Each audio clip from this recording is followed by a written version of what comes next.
Hello everyone, আসসালামু আলাইকুম। সবাই কেমন আছেন? আলহামদুলিল্লাহ, আমরা সবাই ভালো আছি। প্লিজ আমার ভয়েসটা একটু ইগনোর করবেন। আমার ঠান্ডা জ্বরে আমার কাশা অবস্থা, গলার অবস্থা খুবই খারাপ। যাই হোক, কালকে চলে গিয়েছিলাম মতিঝিলে, একটু দরকার ছিল। তো জামাইজান বলল, তুমি তো মেট্রোতে উঠো নাই, চলো তোমাকে মেট্রোতে একটু ঘুরিয়ে নিয়ে আসি। যেমন কথা তেমন কাজ, জামাইজানের সাথে চলে গিয়েছিলাম মতিঝিলের মেট্রো রেল স্টেশনে। ভিতরের পরিবেশটা অনেক সুন্দর ছিল, একদম গোছানো, একদম পরিষ্কার, নিট অ্যান্ড ক্লিন যাকে বলা হয়, অনেক সুন্দর। এই তো সে টিকিট কাটতে গেল, আসলেও ভালো লেগেছে আমাদের দেশের এত উন্নতি দেখে।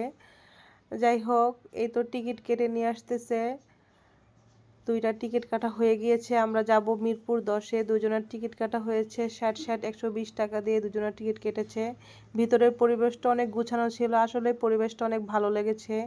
আমি এই প্রথম মেট্রো রেলে উঠলাম, এর অভিজ্ঞতাটা অনেক ভালো লেগেছে, কারণ আসলে চারদিকটার পরিবেশটা যেমন সুন্দর ছিল, সব দিকে অনেক সুন্দর ছিল, এর জন্যই ভালো লেগেছে।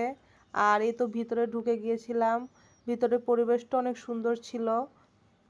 আমি এই প্রথম মেট্রো রেলে উঠলাম, আমার অভিজ্ঞতা আপনাদের শেয়ার করলাম, ভাবলাম যে আপনাদের একটু ভিডিও করে দেখাই।